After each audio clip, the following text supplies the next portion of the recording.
What is going on, beautiful people? I am Lee Hammock, the diagnosed self-aware narcissist known as mental illness, and welcome to another episode of A Narcissist Explains. In today's episode, we're going to be talking about how some narcissists and toxic people will go to therapy, but use that therapy, use that knowledge to become better narcissists or become worse people. Therapy is not always the end-all be-all. Like and subscribe for more. Thank you. So I do say this all the time, that just because a narcissist or a toxic person goes through therapy doesn't mean that they will be better. And if you're new here, I'm a narcissist in therapy. Therapy is not always going to be the end-all be-all for narcissistic people, toxic people, whatever. I know I've been in psychotherapy for 5 years and whatnot, and the behaviors are still there, y'all. The thought process is still the same. I've just worked on myself enough to the point where I can, kind of get in between my thought process, kind of stop the toxic behaviors from destroying my life. But some narcissists will go to therapy to become better manipulators, to pick up on terminology and things like that to use against you today. Oh, stop, wait. Oh, you're gaslighting me. Oh, here come your flying monkeys. Here they come. They'll go to therapy and come out of therapy thinking that they are okay and that you are actually the narcissist. You know what? Guess what happened? The therapist said I had a clean bill of, I'm the best person they've ever met. They said you are actually the narcissist, and they want to see you next week.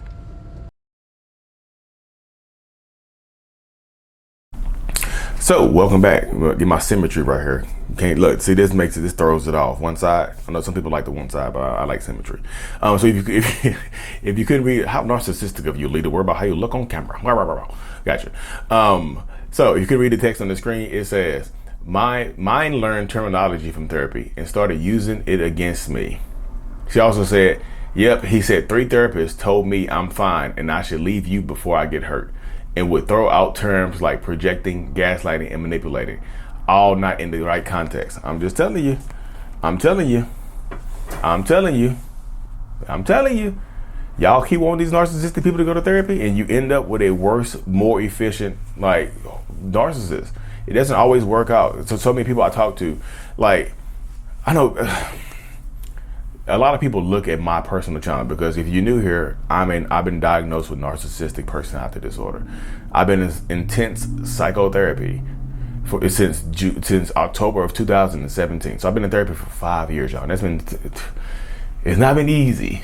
Let's just say that, and I told people, I was in these self-aware narcissist groups, I told people, therapy is either going to fix me or it's going to make me a better narcissist.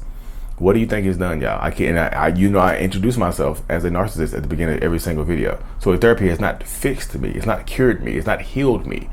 It's literally just made me a better narcissist. And I don't look at narcissists as a bad thing. That's how I have to look at it. I know y'all gonna say, well, Lee, I'm unfollowing you because of that one. You lost me there, Lee.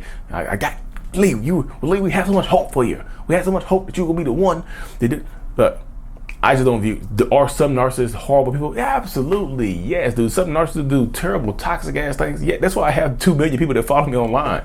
I understand the concept, but in my mind, I have to convince myself that having narcissistic personality disorder is not a death sentence for me emotionally. It's not a death sentence for me relationship wise. It's not a death sentence for me mentally. So I've had to convince myself. So I became a better narcissist. I just took the traits of narcissism and manipulated them into altering my own behaviors. It's tough work. Some people will go to therapy and become worse people. They don't care about changing who they are. They go to therapy to satisfy you. If you force them to go to therapy, yeah, they might do it, but they're not going to go put the work in. They have to want to do it themselves for the right reasons, the right motivation. You giving them an ultimatum is not motivation. That's anger. That's resentment. So they're going to go to therapy with their motivation, anger, and resentment. They just are. That's just how it's going to work. They're not going to go to therapy and be happy just skipping to therapy, just like, ooh, my partner told me I need to go to therapy. They're going to leave me. So I'm here. And they're in there dancing. No, they're not going to do that. They're going to be in there angry as hell with their legs crossed, arms crossed, furious. They just are. So I tell this to people all the time. You have to control you. You know what I mean? You have to. Because if you don't, you'll end up in these situations where you just end up in these toxic relationships, and you'll lose so much. You just will. You'll lose so much. You'll lose way more than you gain by being in a toxic relationship. You just absolutely will. I tell this to people all the time. You'll lose way more than you gain. and you want them to go to therapy, they go to therapy, you pick up like this person. I did a one-on-one with her. The person who left the comment, I actually did a one-on-one with her last year, and I told her this was going to happen. I was just like, you go back into this toxic situation, it's going to get worse. She went back in, it got worse. Now she's in the custody battle. It's super toxic. But some people don't listen to me, y'all. I'm here to, hey, I told you. And guess what? Guess what he did? He went to therapy. He picked up terms like gaslighting, manipulating, flying monkeys. He says that type of stuff now. The therapist gave me a clean bill of health. They said you were their problem because a narcissist is not trying to actually work on themselves. We'll go to therapy and say that they walk on eggshells, that they're scared of you, that they can't be themselves around you, that you are the toxic person. Like, I can't be myself around my significant other because they'll chastise me, because they'll hurt me. I can't really be myself. You know what I mean? And they'll tell you. And is that partially true? Yeah, there's some partial truth to it, because narcissists really feel like they can't be their true selves, which might not be the good person that you think they are. They're hiding behind a mask. So part of that is true. So they can say that with full confidence that you're holding them back. You see how that works? It's sinister, isn't it? It's sinister. So many people get these situations, get caught up in their mindset, and you think, it's a wild ride, y'all. It's just absolutely a wild ride. So if you're dealing with narcissists, toxic people, whoever, whatever, wherever, it's going to set you back. It can and will absolutely set you back. So you have to work on you. You know what I mean? I know y'all want the best, and you love this person so much. You want to help them, and like I'm just telling you, trying to help a narcissistic person that's not serious about working on themselves. Y'all gonna waste so much of your life energy. So much as y'all believe in God, whoever religious, y'all gonna waste so much life energy on this person. It's gonna be hard. You're gonna feel bad in 10 years, 5 years, 10 years. You're gonna feel horrible about yourself. I promise you that you will. You know what I mean? You're gonna feel so bad about yourself, and and guess what you're gonna do? You're also gonna blame the narcissist. You're gonna be, well, it's their fault. They did this. Okay. You can do that, say that all you want to, but like that narcissistic person is gonna go to therapy, come out of there a better equipped narcissist, and just tell people that they can also go to therapy and say that they went to therapy. They can go to therapy and just say, hey, look, I went to therapy. You're the problem. One of us is in therapy. The other person is afraid to work on their issues. Gotcha. Sorry, y'all, this mic is acting a monkey. Give me 1 second. Bear with me. How many? I'll just hold it like this. But that's how it goes, though, y'all. So you deal with narcissists and toxic people, that's the mindset. Therapy is not the end-all be-all. Therapy does not mean that they're going to get fixed. Therapy can sometimes become an excuse. Therapy sometimes can become a crutch. Therapy sometimes can become just an add-on to who they are to hurt you.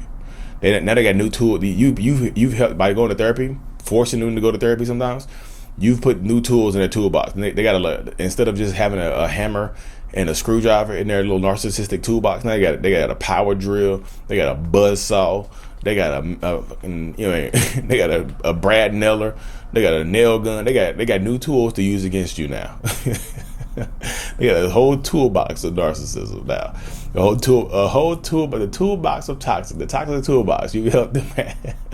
I'm sorry, y'all. I say stupid stuff because I was just imagining y'all on the floor together, like sifting through this toolbox, and them just showing you their new tools that they found in therapy. Look, at first, before you forced me to go to therapy, I just had my lying hammer and my manipulating screwdriver.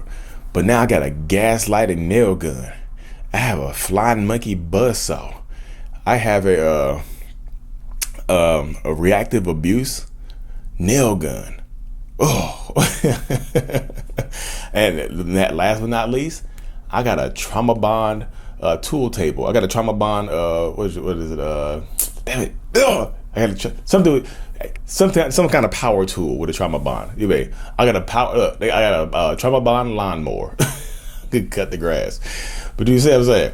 But anyways, y'all, like I said, therapy is not the end all be all for people, y'all. Could it help? Possibly, but the chances are so low. Are y'all willing to? Let me give y'all this one last analogy before I go. Let's just say there's a 1% chance of a narcissist going to therapy and actually working on themselves and becoming a better person. Let's just say I'm that 1%, right? So you are holding on hopes for 1% chance. So let's just say somebody laid out a table full of 100 like little red Solo cups. No. Matter of fact, not Solo cups. 100 bottles like this, right? And they put a clear liquid in the bottom of them. 100 bottles like this, right? They put a clear liquid in the bottom of it. All of them look the same. One of them is water. The other 99 are poison. and they'll take you out of here. Are you willing to take a chance and drink to find that one bottle? There's no markings. There's no special hints. There's no secret codes to find it. There's no where's Waldo? The bottle is red. Nope. You have to take a blind chance and hope against hope that you pick the right bottle off 100. 1% chance. Would you go through 100 of these bottles trying to find one? You only get one shot too. You only get one shot because you only get one life to live. You know what I mean? 99% chance that this narcissistic person, toxic person is not going to change who they are. 1% chance that they will. Are you willing to sift through those 99 bottles to find one? And you got to drink it. So as you drink it, you'll find your answer too. Like it's like with that toxin from Jurassic Park, The Lost World. You know, they try to shoot the Tyrannosaurus Rex. Although if this toxin hits the T-Rex, they'll be dead before they feel the prick of the dart. That's how fast this is a fast acting toxin. You see what I'm saying? But anyways, y'all, I'm rambling on long enough. Therapy is not always the end all be all. Could it help? Possibly. Will it help? 1% chance. Bottle analogy. Like and subscribe for more. And as always, mental illness is out. Peace.